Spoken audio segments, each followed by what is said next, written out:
This week on Big Red's Cooking, pork chops and a creamy mushroom sauce. Hi and welcome back to Big Red's Cooking. As always, I'm Big Red. So I think I got another great meal idea here for you guys this week. One of my favorite things to do as a chef is to take those meals I grew up with, those ones I have those fantastic sense memories of, but to update them. I'm going to guess that many of you, just like myself, you probably grew up eating pork chops that were topped with Campbell's cream and mushroom soup. Or some other knockoff brand of cream and mushroom soup, but really Campbell's was the one that we all wanted. You know, our mom or our dad or someone would take those pork chops, fry them off with a little bit of onions, throw that can of soup right over the top, pop it in the oven, serve it some rice or some potatoes or something like that. And again, one of my favorite meals. But I really try to avoid the processed food these days. I like to take meals like that and update them, to use those fresh ingredients, to use some of the skills that I've developed. And it's much easier to make a sauce that tastes just as good, if not better, than you might think it is. And it's really only going to be a handful of ingredients. You know, so again, you're not here to listen to me talk and ramble on. Why don't we go ahead and jump on over to the workbench and we'll pick up over there. Alright, so to get started, I'm going to start with my mushrooms and my onions. So I just got a good old-fashioned white onion here. I'm not going to do anything fancy with this. I'm just going to slice it up. Now, I personally prefer slicing onion lengthwise. The only time I ever cut it crosswise, when I'm talking about cutting crosswise, I mean cutting it the way you would to get rings, is if I'm doing actual onion rings.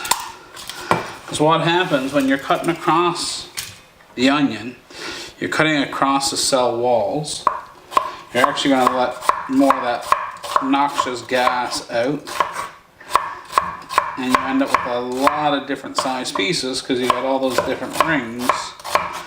I just find it cooks nicer. I find it's a better texture, and like I said, I just overall prefer slice the onion lengthwise.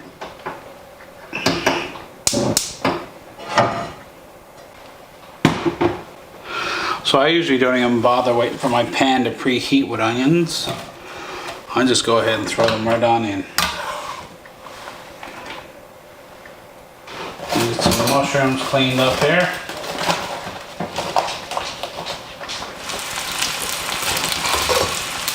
There's lots of times I've got like nice oyster mushrooms or something of that sort. But today I'm just going with good old-fashioned white button mushrooms, you know. Plain fresh ones you get at the store. I'm not doing anything fancy with these, I'm just sort of slicing them up. What I tend to do is take one side off so I don't have something rolling all around. And slice them down through.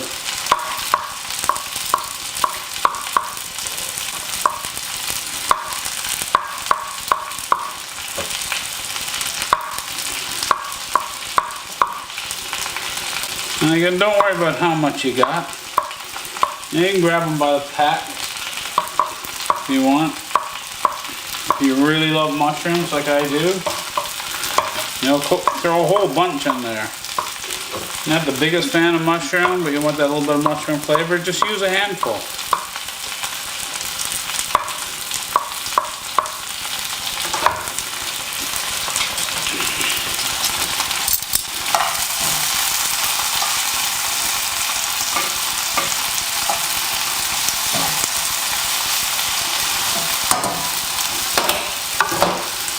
There's our mushrooms. I'm going to do this with mashed potatoes, so I'll wait for my onions to cook. You can get some potatoes peeled up here. Now I'm using russet potatoes. Now if you've watched any of my videos involving potato before, you'll know that there's a big difference between different types of potatoes. And what you want for a really good mashed potato is actually a baking potato. And you don't want boiling potatoes, because those tend to hold together really well. We actually want something that's going to fall apart on us, so we can get that nice light and fluffy.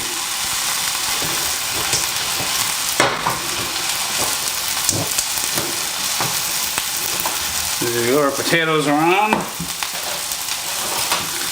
Onions are starting to get nice and soft, a little bit of color. That's okay, I don't mind that at all.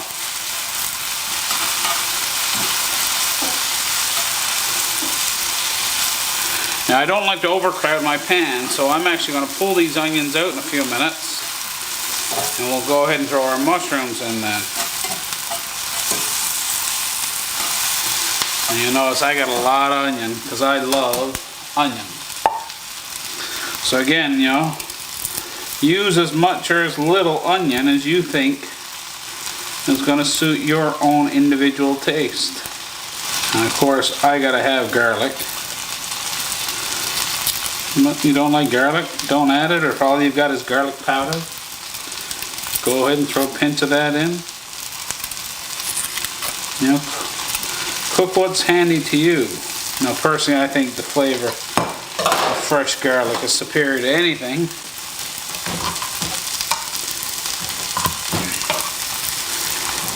But I'm not cooking for you, you're cooking for you.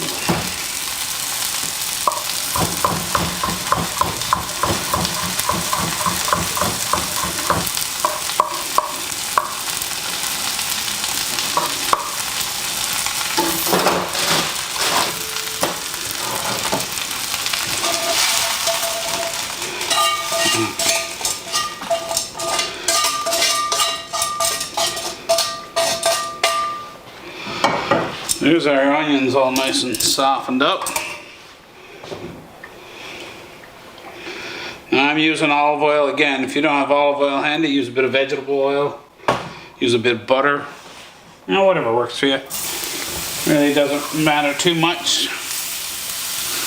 Most important is that you got a little bit of fat of some form in the bottom of that pan to keep this stuff from sticking.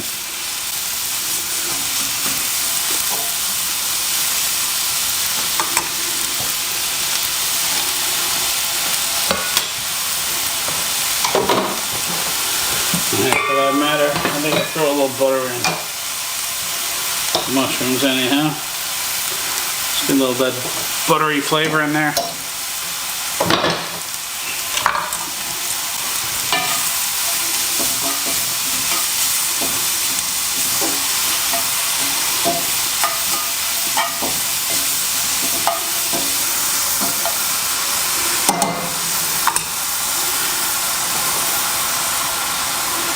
So notice you're starting to get a lot of liquid coming out of our mushrooms now, and that's what I'm trying to do. I'm trying to get rid of as much of that liquid in there as possible, because we don't want our sauce being all runny. And mushrooms have a lot of water into them. I'm actually cranking up my heat a little bit here now.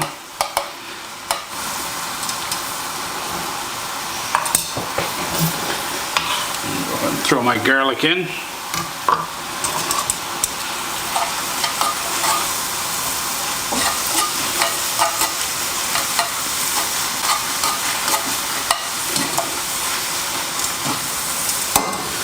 And I love, with mushrooms, I love thyme. This is just some fresh thyme I picked up at the store. And I'm not even going to bother taking it off the stalk. So I'll still get all the flavor. Just going to throw that right on in there. There's 2 or 3 sprigs. Now again, if you don't have fresh thyme or don't want to bother buying some fresh thyme, you know, a bit of ground thyme will work. If you don't like thyme at all, don't use it. You know, a lot of this stuff that I do, there's really no rules to it. You can just think of these things that I do as suggestions.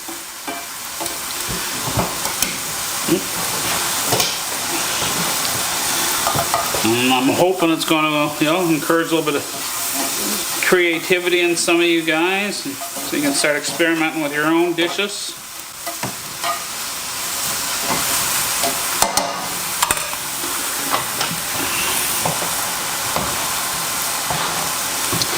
And again, I'm going to take these mushrooms out now.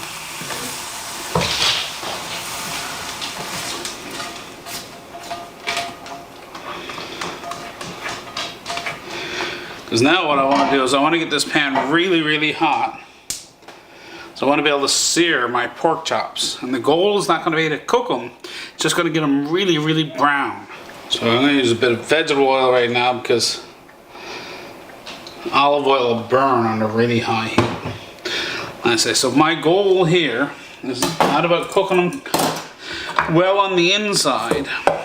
You know, they're going to have lots of time in their sauce to finish cooking. The goal is really to get them really well browned, because that's going to give us much nicer flavor. And really, if we're not getting good flavor, what's the point? Alright, so these are just some pork pieces. I think it was a shoulder butt that I had picked up a while back and I broke down into smaller pieces.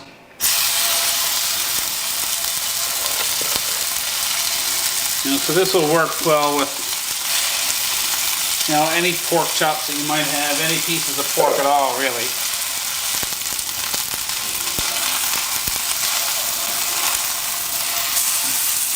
Yeah, so we can see we've got some really nice color development going on here now. A little bit of pepper.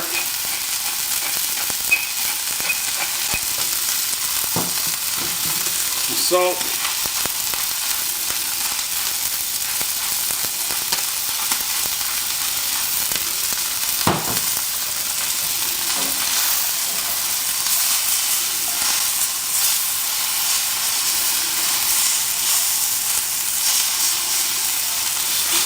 You can see our bottoms here are now nice and brown as well. So you know, these are far from being cooked. Like I said, the goal is not to cook them. The goal is really just to brown them. So what I'm going to do now, I'm turn that off and go ahead and throw all this mushroom and onion right in on top.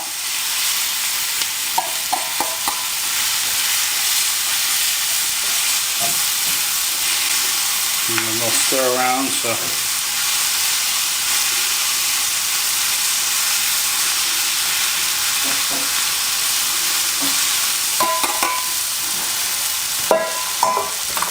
A little more salt and pepper just to account for the mushrooms and onions.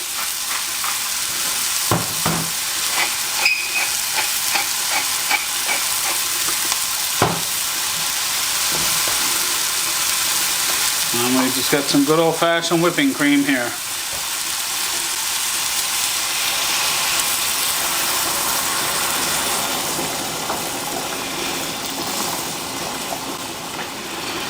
And pour until you think you've got enough in there.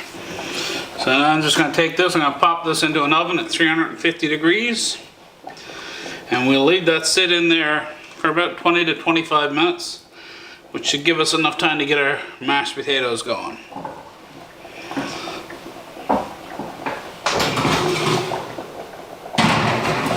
And I would think by the time my mashed potatoes are all good to go, that'll be ready to come out and we'll be able to plate everything up. So we'll see you guys again in a few minutes. We'll let this stuff cook away for now. Alright, so our potatoes are pretty much done here now, so I'm going to get these off and get them drained. Now, of course, any good mashed potato requires a bit of butter.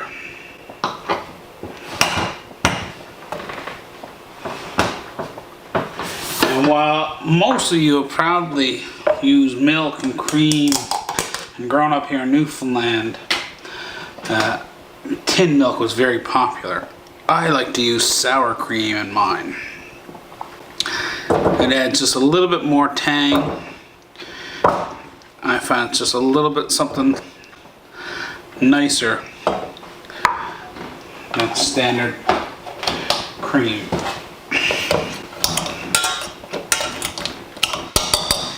And again, the advantage with, you know, a potato like a russet, which is what I had there, they tend to make it a lot easier to absorb that butter or that cream to give us that really nice mashed potato, because they're really starchy. They're much, you know, If you've watched any of my other videos, you hear me talk about that dry potato. And there's sort of that classic dry potato. And you can see how well that has absorbed that sour cream and that butter. A little salt.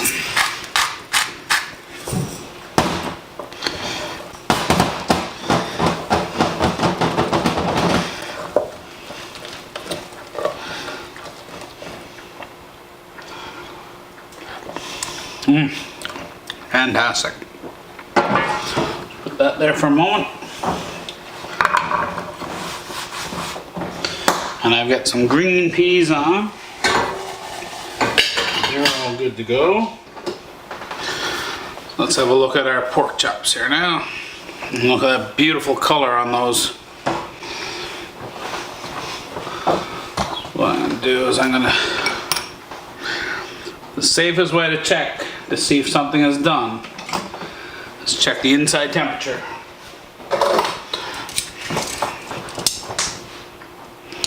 Now if you don't have a thermometer like this, you can easily just slice it open, but yep, those are done.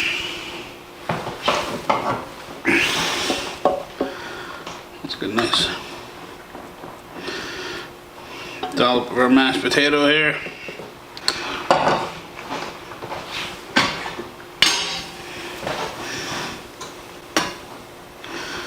A few green peas.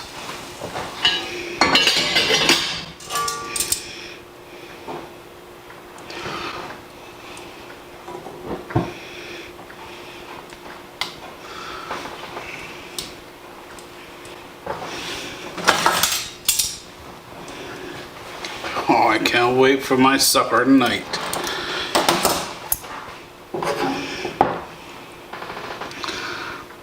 Now, I'm noticing my sauce is a little thin. Didn't quite thicken up as much as I wanted it to in the oven. So that's okay, we're just gonna give it a little simmer here on top of the stove for a moment. You can actually see there's a little bit of color on this. That cream has now got that sort of a little bit more of a golden amber, and that would be from the coloring of those pork chops.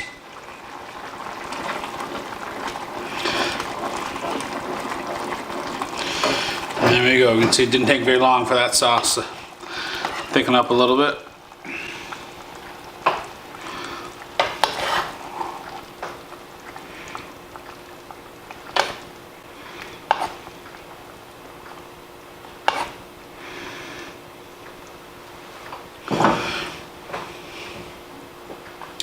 So there you go. So, you know, as always, let's jump on over to our main counter over there. We're going to give this a little taste. Oh, I think this is going to be a good meal. Doesn't that just look wonderful? It smells fantastic. So let's go ahead, as always, try and give this a little taste there.